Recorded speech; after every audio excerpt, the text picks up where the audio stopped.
제3장 어떤 의인의 이야기들. 어머니와 나. 지금 생각해보면 나는 나면서부터 어머니에게 효도는 못한 셈인 것 같다. 몇 해 전 어머니에게서 이런 얘기를 들었다. 결혼한 지 5년 만에 어머니는 나를 낳으신 것이었다. 두 아들을 다 결혼시켜 놓고 맞손자를 기다리시는 할아버지의 심정은 이만저만한 것이 아니었다. 처음 아들을 낳아 업으신 어머니의 기쁨도 형언할 바가 없었다. 집안의 장손을 낳은 맏며느리로서의 자부심도 대단하셨던 모양이다. 그런데 아무리 이웃집으로 나를 업고 다니셔도 한 사람 칭찬이나 귀여움을 베풀어 주지는 않더라던 것이다. 마을의 많은 아주머니들이 어디 아들 낳았다는데 좀 봅시다 말하고 들춰본 뒤에는 누구나 그거 참 할 뿐이지 잘생겼다거나 튼튼하다거나 복스럽게 생겼다거나 사내답다는 얘기는 한 번도 못 들으셨다는 것이다. 그도 그럴 법한 것이 뼈만 앙상하게 말라빠진 데다 얼굴은 온통 코로 가득 차 있고 큰 눈이 쏟아질 듯이 꿈뻑이고 있었을 터이니까 누구 한 사람도 귀엽게 보아주지는 않은 모양이다.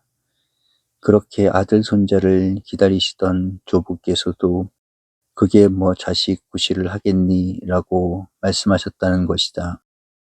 처음 아들에 이렇게 실망하신 어머니께서는 얼마 동안 아무데도 나를 업고 나가지는 않았으며 남들이 어린애들을 보면 언제나 부러워 못 견디셨다는 말씀이었다. 지금도 생각해보면 어떤 운명의 여신이 불행한 모자의 즐거움마저도 빼앗아갔는지 알 수 없는 일이다. 그저 어머니께 죄송스러울 뿐이다. 나는 어려서 무척 병약한 편이었다.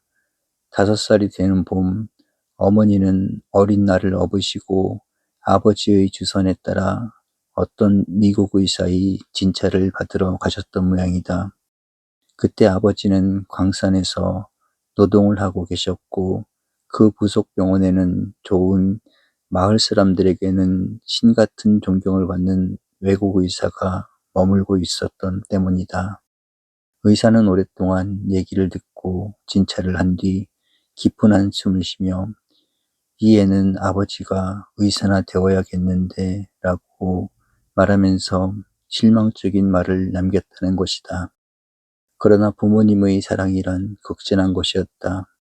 아버지는 그때부터 의학을 연구해보기 시작했고 그 의사가 처방해준 약은 그곳을 떠난 뒤에도 다른 의사를 통하여 7, 8년을 계속했으니 그 정성은 무한한 것이었다.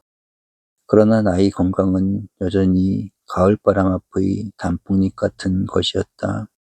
나의 건강에 관한 어머니의 태도는 다 식은 잿더미 속에서 타다 남은 불꽃을 골라내보려는 심정 같았다. 나는 때때로 이유도 모르는 돌발적인 원인 때문에 졸도를 했고 그때마다 심한 가슴의 충격을 받는 모양이었다. 뜀박질이나 과격한 운동은 절대로 삼가야 하는 때도 있었다. 위협이나 놀란 일이 있은 다음 날에는 오전 중을 고요히 보내야 한다는 습관을 언젠지 모르게 깨달았을 정도였다. 때때로 어머니는 졸도에 쓰러진 나를 품에 안으시고 애달파하셨다.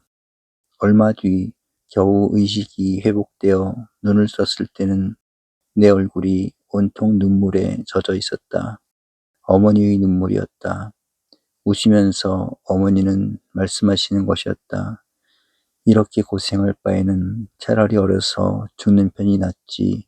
왜 살아서 내 고생, 내 마음을 태우게 하는 것일까? 이런 일이 초등학교를 끝낼 무렵까지 계속되었으니 어머니에 대한 불효란 더 말할 것도 없었다. 참으로 나는 어려서부터 불효한 자식이었다. 아버지와 어머니는 결코 사이가 좋은 편은 아니었다. 두 분은 모든 점에서 반대되는 성격, 생활관을 가지고 계셨다. 아버지는 누구보다도 명상적이며 공상과 비현실의 인물이었다. 게다가 평생을 반병신인 양 건강히 좋지를 못하셨다. 그런데 어머니는 끝까지 현실적이며 근면하여 추상적인 면은 털끝만치도 없었다.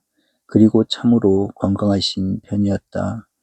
요사이 같이 서로 접촉해보고 이해가 성립되어 결혼하는 시절이었다면 두 분은 결코 결혼을 하지 않았을 것이다.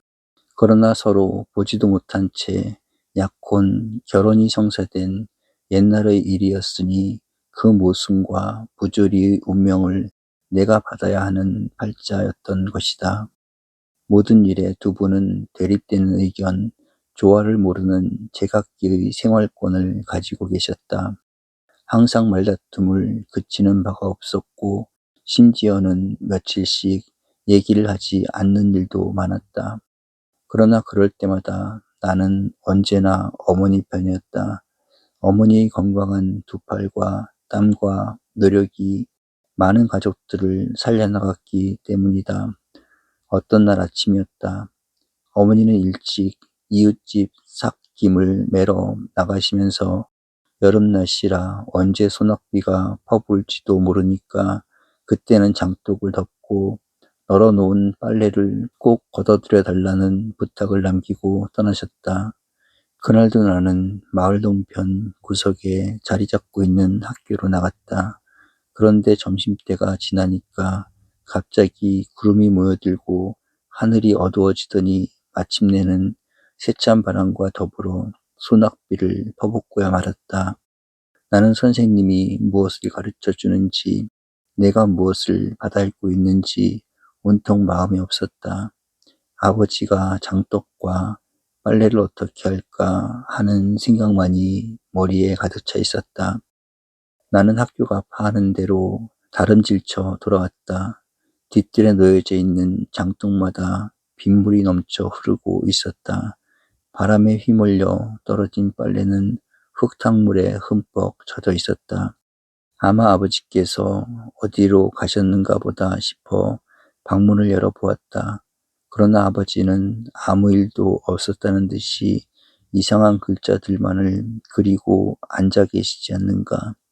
나는 격분한 마음을 누를 바 없어 왜 그렇게 집안 살림에 무관하시냐고 가슴 아픈 항의를 해보았으나 아무 소용이 없었다. 내 어머니 말을 다 들어주게 되면 이 다음에는 그 일 때문에 아무것도 할 수 없게 될 테니까 그런 것은 내버려 두라는 것이었다. 그러기에 오랜 후일까지도 나는 언제나 어머니 편이었다. 참으로 가엾은 어머니라고 생각되었다. 14살이 되는 이른 봄, 나는 초등학교를 졸업했다. 10리나 떨어진 마을에 있는 작은 초등학교였다. 졸업식 날 아침 어머니께서는 굵은 무명 치마를 꺼내 입으시면서 무척 기뻐하시는 것 같았다.